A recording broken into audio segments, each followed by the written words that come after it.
Welcome to the third and final part on my How to Paint Dwarf series.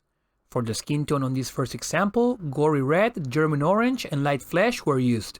And for the one which you'll see during the video, I used cavalry brown, cork brown and sunny skin tone. The techniques applied were the same on both models.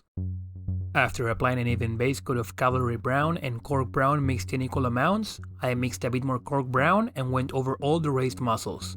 For this paint job, I'm looking to avoid a huge jump in color between each step, so to get a smooth transition as I build up the highlights. For now, I only have to apply an even coat over those raised muscles, avoiding the recesses between them.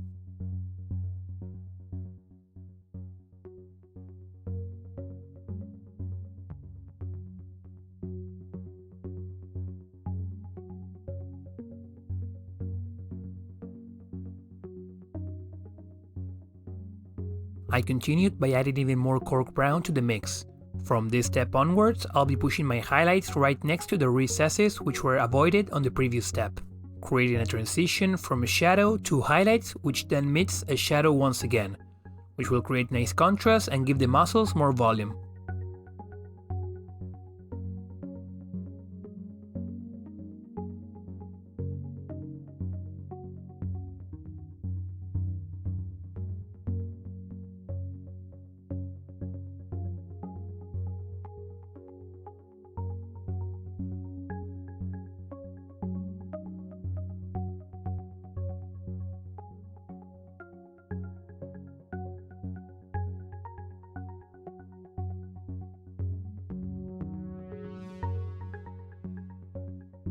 I added a pinch of sunny skin tone to the mix and repeated the same step as before, but this time covering a smaller area, letting some of the previous step visible. To create a better transition without glazing, my paint is slightly diluted with water, and I make sure to aim the brushstroke towards the spot where the highlight meets the shadow, so as to have more paint deposit there.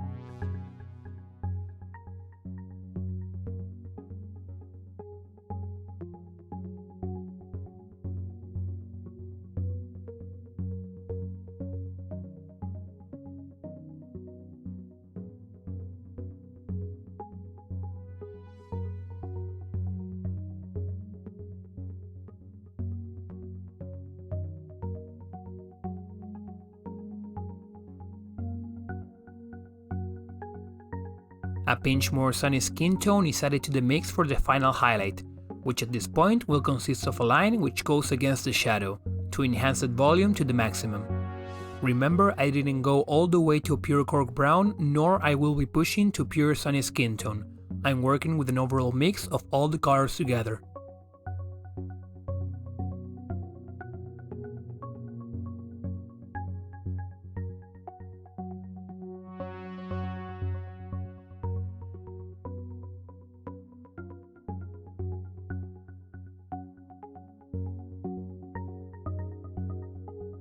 Finally, just to better blend those transitions, I heavily diluted some cork brown, which was my mid-tone, alongside a pinch of the base color. This is applied as a final glaze to better integrate the highest lights with the darkest shadows.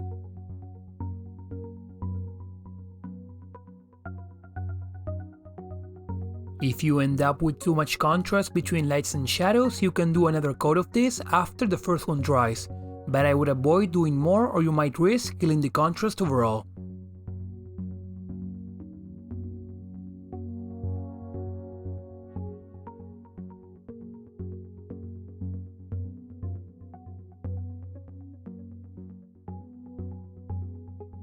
After painting some other details, the last thing to tackle was the hair.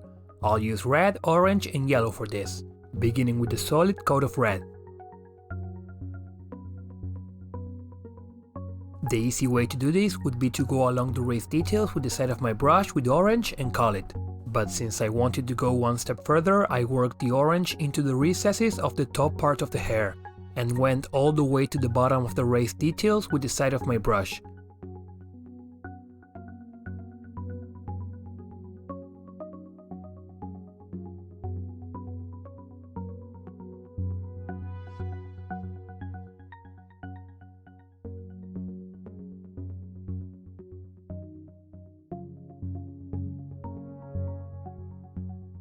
This was topped off by mixing a bit of yellow into the orange, and again using the side of my brush, pick the raised details along the top of the hair.